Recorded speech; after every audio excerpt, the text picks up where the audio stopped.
Има проблем со ниската откупна цена на лубениците. Министерството да предложи сет мерки. Првиот инспектор Трипуновски во посета на регионот. Мандатот на актуелната локална самоуправа предводена од СДСМ е при крај. Проектите останаа нереализирани, а граѓаните на општина Струмица изманипулирани. Пресна ВМРО ДПМН е во Струмица. 5-члено струмичко семејство се затруло од храна. Инфектолозите апелираат внимателно со прехранбените продукти во летниот период.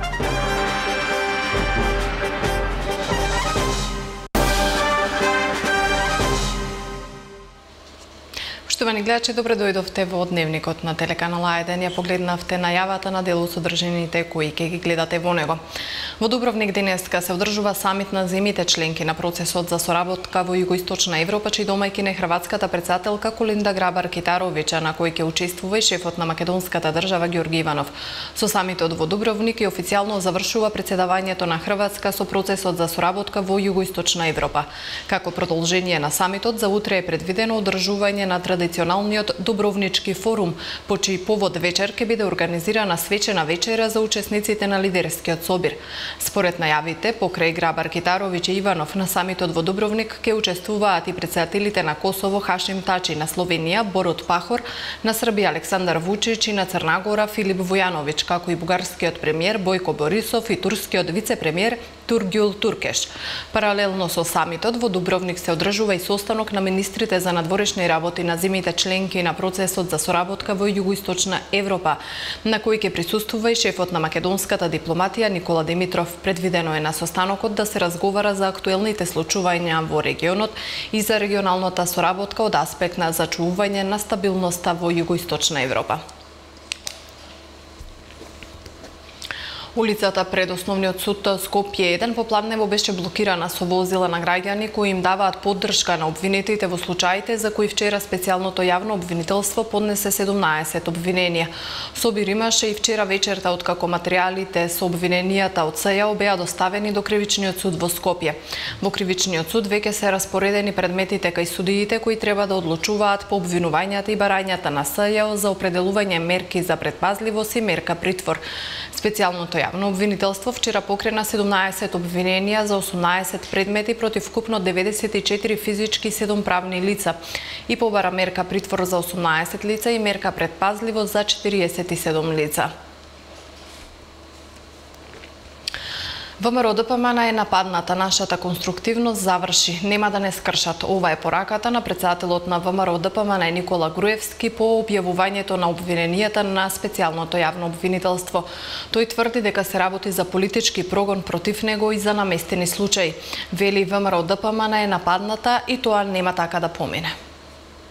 ВМРО ДПМН е нападната.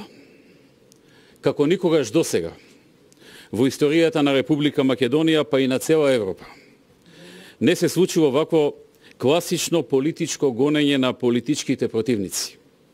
Стотина лица кои се дел од органите или поддржувачи на ВМРО ДПМН се гонети со цел партијата да се уништи или да се замокне.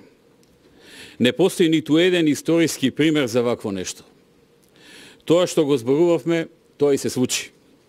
Станува збор за политички, а не за правен процес. СЈО одамна ја загуби непристрасноста и кредибилитетот во својата работа и стана инструмент за политички прогон. СЈО не е обвинителство. СЈО е канцеларија на СДСМ. Најголем показател дека е политички процес, кој има политичка цел, е тоа што носи одлуки без никакви правни докази. Повторувам, без никакви правни докази. Процесот е политички, а не правен. Таков политички процес треба да финишира со политичка, а не правна цел. Целта е ВМРО. Целта е кршење на ВМРО. Политичка елиминација и ставање под контрола за поголеми цели, кои се потребни на оној кој го креираше целиот овој процес. Таргетот е ВМРО. Сите случаи се против ВМРО. Кршење на ВМРО за слабење на Македонија. Сакам да им порачам.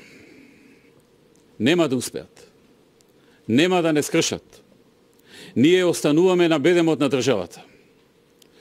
Во овој процес, како никаде на друго место, нападнати и обвинети се и судии заради слободна судска одлука, како и членови на Државната изборна комисија, на чии одлуки имало можности за жалби, како и за новинари, затоа што критички ги обсервирале. Преседан од невидени размери. Но целта е да се заплаши судството, да се заплашат судиите, да одлучуваат во корист на целите на СДСМ и нивниот инструмент СЈО, како и да се заплашат новинарите и целиот народ. Почитувани граѓани, нашиот греф е што цели 11 години бевме на браникот на одбраната на државните и на националните интереси на Македонија, што одолеавме на многу притисоци и закани, поврзани со името на државата, името на нацијата и јазикот, со идентитетот на македонскиот народ, што одолеавме на неприфаќање на подпишување на разни штетни за нашата нација договори, или пак спроведување на платформи на туги држави. Мандатот на актуелната локална самоуправа предводена од СДСМ е при крај. Проектите останаа нереализирани, а граѓаните на општина Струмица останаа изманипулирани, истакнаа на денешната пресконференција на ВМРО-ДПМН во Струмица. Актуелната локална самоуправа предводена од СДСМ, чиј мандат е при крај, не ги донесе најавените проекти, а граѓаните на општина Струмица останаа изманипулирани. Ова на пресконференција денеска го кажа од ВМРО-ДПМН Струмица. Како што истакна претседателот на УМС Владимир Ристов, додека СДСМ се занимава со прашања штетни за македонскиот идентитет и нација, додека се занимава со монтирани судски случаи, ВМРО-ДПМН ќе ги потсети за нивните нереализирани проекти во Струмица.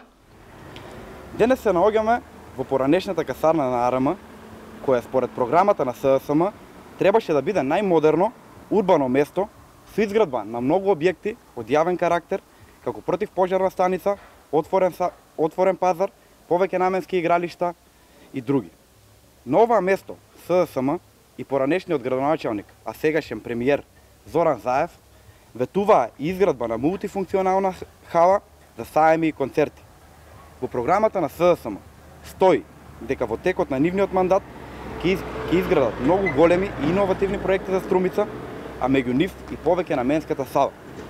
Мултифункционалната сала, според ветувањето на СДСМ, требаше да биде нов архитектонски символ на Струмица, а својата големина од 5000 метри квадратни требаше да биде објект од исклучителна важност за југоисточниот регион, кој ќе поседува голем број на туристи. Изградбата на повеќе наменската сала ќе придонесе за нов квалитет на живење во Струмица. Стои во програмата на СДСМ. Еве како се реализираат и организира животот во Струмица. Па реално е да се постави прашањето: како ќе се реализираат проектите од програмата за живот во Македонија? Од ВМРО-ДПМН обвинија дека слично како и во новата програма на владата и во Струмица во 2013 година СДСМ ветуваше многу, но малку реализираа, што според нив е изгледот на образот кој СДСМ го имаат пред граѓаните на Република Македонија.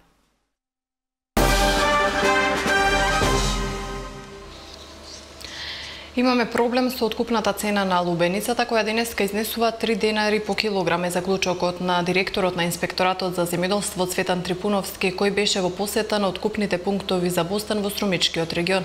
Според него ваквата цена на самиот почеток на откупот не ги покрива трошоците и очекува Министерството да поднесе сет на мерки. Имаме проблем со откупната цена на лубеницата, која денеска изнесува 3 денари по килограм, е заклучокот на директорот на Инспекторатот за земјоделство Цветан Трипуновски, кој беше во посета на откупните пунктови за бостан во Струмичкиот регион. Според него, ваквата цена на самиот почеток на откупот не ги покрива трошоците. Разговарав со повеќе земјоделци кои што ги затекнав на овие пунктови. Нивното кажување, онаа ситуација која што јас се увидов е дека практично имаме проблем со откупната цена на лубеницата, кој што денеска истакната цена е 3 денари за килограм. Тоа е многу ниска цена, она што самите земјоделци го кажаа дека практично не може да ги покријат основните трошоци за производство на лубеница по единица површина декар и дека бараат некоја дополнителна субвенција или мерка за да може да ги покријат и основните трошоци. Тој додаде дека и откупните компании не можеле да обезбедат пласман за производството. Нивното укажување дека и по оваа цена практично не може да го предадат својот труд, бидејќи во откупните компании наоѓаат на одговор дека практично они не може да го пласираат тоа што ќе окупат, така да најголем дел од лубеницата практично да не се бере овие денови, бидејќи веќе која ќе биде набрана мора да се пласира во некој од откупните компании. Според Трипуновски, минатата година откупот на лубеницата завршил со 6 денари по килограм, што како што смета и минимална цена за да се покријат трошоците на земјоделците. Се надевам дека Министерството ќе најде на разбирање и ќе излезе во пресрет на земјоделците со некој сет на мерки, дали ќе биде со обезбедување на дополнителни пазари за извоз на лубеницата или со некои други сет на мерки кои што сме ги правеле во минатото, се со цел да земјоделците го продадат својот труд, за да можат да имаат одредена финансиска корист од тоа и да нормално си ги обуват своите животни и семејни потреби во текот на наредниот период. Од инспекторатот вела дека ќе продолжат со теренска активност за да следат како се одвива откупот, по која цена и дали има неправилности во овој домен. Зголемен е бројот на пациенти кои што се жалат на диарија, гадење и повраќање кои бараат лекарска помош на инфективната болница цревните заболувања се доста зачестени во овие тропски горештини. Едно 5-члено струмичко семејство е меѓу затруените. 5-члено семејство од Струмица затруено од храна побарало помош на инфектологија. Ова е последниот случај со поголеми размери на труење кој е регистриран во Струмичката болница, каде секојдневно граѓаните бараат помош за симптомите на гадење, повраќање, течни столици и слични цревни заболувања. Со тропските горештини кои владеат деновиве во нашата земја, се менува и нашата патологија, вели инфектологот Катица Марангозова. Сега, последните денови имаме тропски горештини, по самото тоа се менува нашата патологија. Имаме одна скок на цревните заболувања, големен е бројот на пациенти кои се жалат на гадење, повраќање, течни столици, а имаме регистрирано едно фамилиарно труење со храна. Тоа е после бајрамските празници, кај фамилија од турското мало, на консумација на скара и со брза инкубација. Неколку часи имавме 5 члена од иста фамилија, но на време беше решено така да без некои потешки последици. Лекарите апелираат во овие топли денови за да не дојде до вакви цревни заболувања или пак труење од храна. Многу да внимаваме на тоа што го консумираме. Други труења со храна сега засега немаме регистрирано, но сепак препорачувам, внимателно со храната, посебно мелено месо, сладки, сувомеснати, да се консумира термички, добро обработена храна, полесна храна. На патувањата и летните одмори, граѓаните најчесто се хранат во ресторани и во сендвичарници за брза храна. Таму продуктите не се чуваат секогаш како што треба, па цревните инфекции од ваков вид храна се релативно чести. Лекарите апелираат ако сте на летување да пиете исклучиво флаширана вода и да консумирате свежи производи.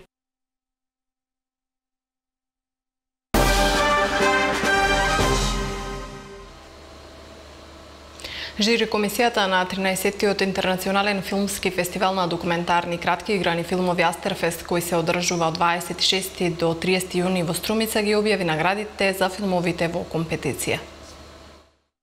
Доделени и наградите на 13-тото издание на меѓународниот филмски фестивал Астерфест, кој изминатите 4 дена се одржуваше во Струмица. Златната потковица како највисока награда која ја доделува тричленото жири замина во рацете на номинираниот за Оскар. Документарецот Виолината на Џо на Кахане Куперман од САД. Документарецот се однесува на еден 91 годишник, преживеан од Холокаустот, која донира својата 70 годишна виолина во акција за дарување инструменти, а со тоа го минува животот на 12 годишна ученичка од сиромашна област во Америка.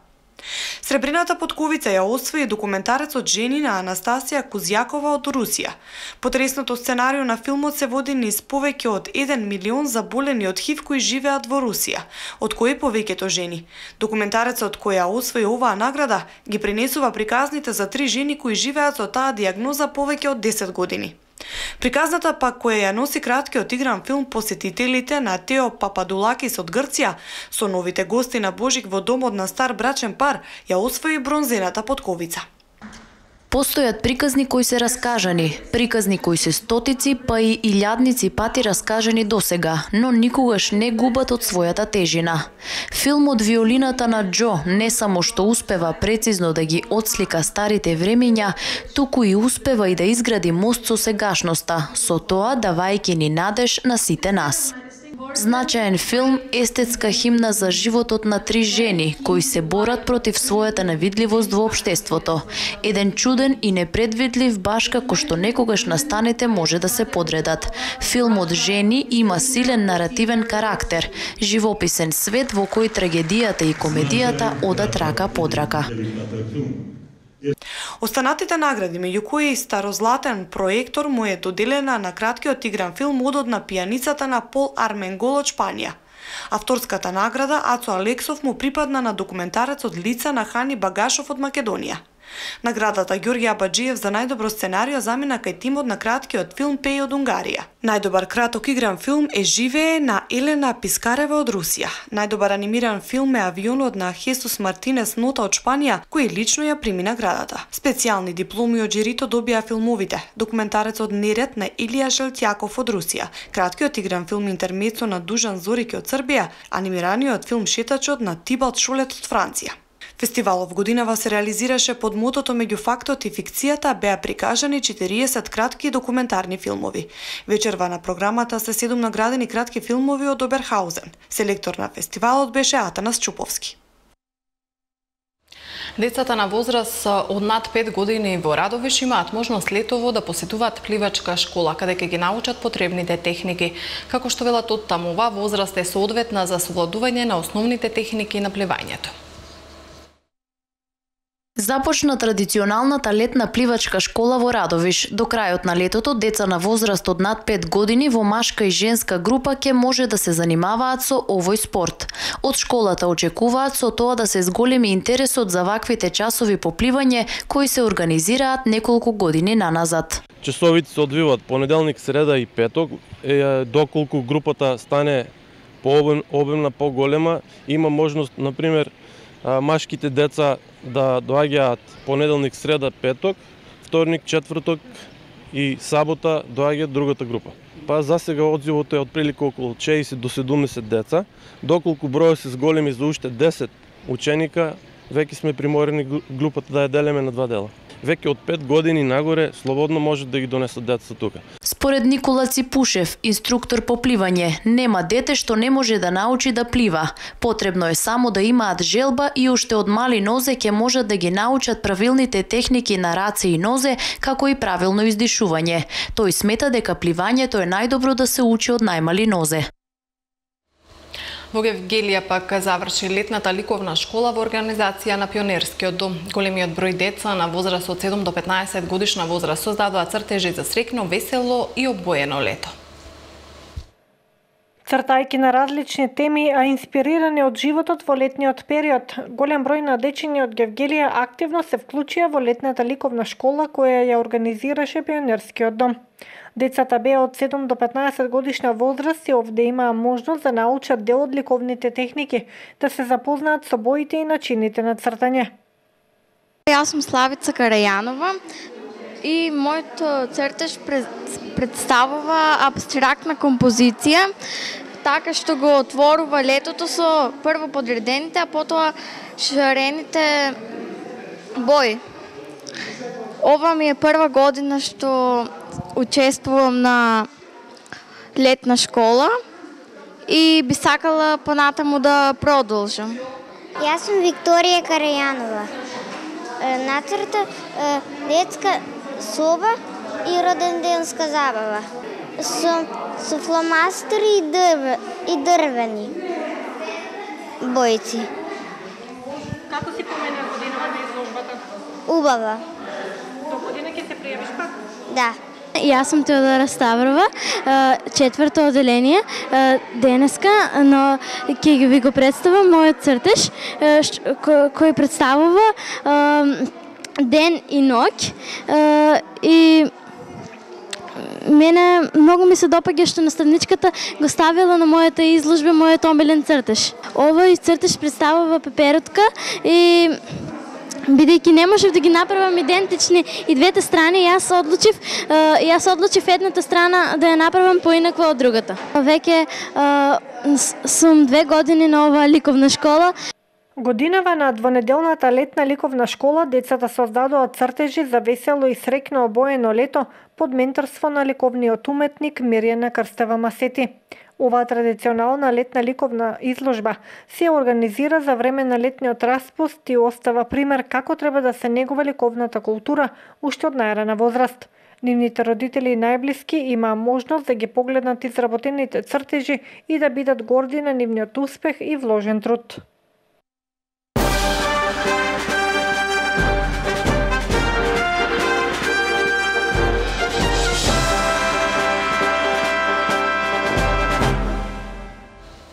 Во продолжение на дневникот следуваат вестите од светот. Пратениците на Црногорската опозицијска коалиција Демократски фронт минатата ноќ минаа во зградата на парламентот на Црна Гора, блокирајќи го законодавниот дом во знак на протест поради одлуката на парламентарното мнозинство за одземање на пратеничкиот имунитет на лидерот на движењето за промени Небојша Медоевич. Пратениците на коалицијата, чија членка е и движењето за промени на Медоевич, се решија на ваквиот потек за да спречат негово апсење.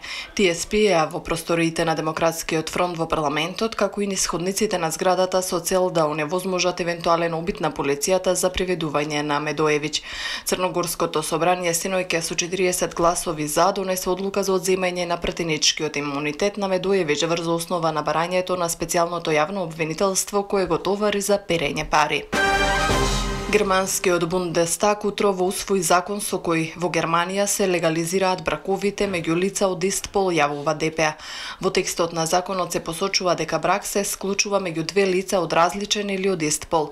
Законот беше усвоен со гласовите на пратениците од трите левичарски партии во долниот дом на германскиот парламент: Социјалдемократската партија на Германија, Сојузот на зелените и партијата Левица, како и на некои од представниците на Христијанско-демократската унија ЦДУ на канцеларката Ангела Меркел.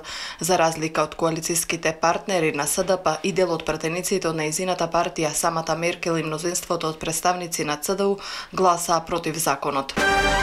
Компјутерите на украинската државна енергетска компанија Укрененерго се објект на нов кибернапад, но со различен вирус од оној кој што беше регистриран во вторникот, соопшти Весел Вортоковалчук, директор на таа компанија. Вториот напад не влијаеше врз националната енергетска мрежа, изјави тој. Вирусот е малку поразличен од различно потекло, наликува на вонакрај. Штетата од него е мала, но дел од компјутерите остануваат исклучени, прецизира Ковалчук. Во вторникот компјутерскиот вирус се прошири од Украина во многу држави од светот, парализирајќи сајтови, компјутерски системи на пристаништа, фирми, банки, државни компании во околу 60 држави. Лидерот на британските лабористи Джереми Корбин казни тројца своји истакнати пратеници со одземање на правото да седнат во првиот ред на клупите за опозицијата во парламентот, затоа што гласаа за амандманот за останување на Велика Британија на единствениот пазар на Европската унија, што е спротивно на партиските определби.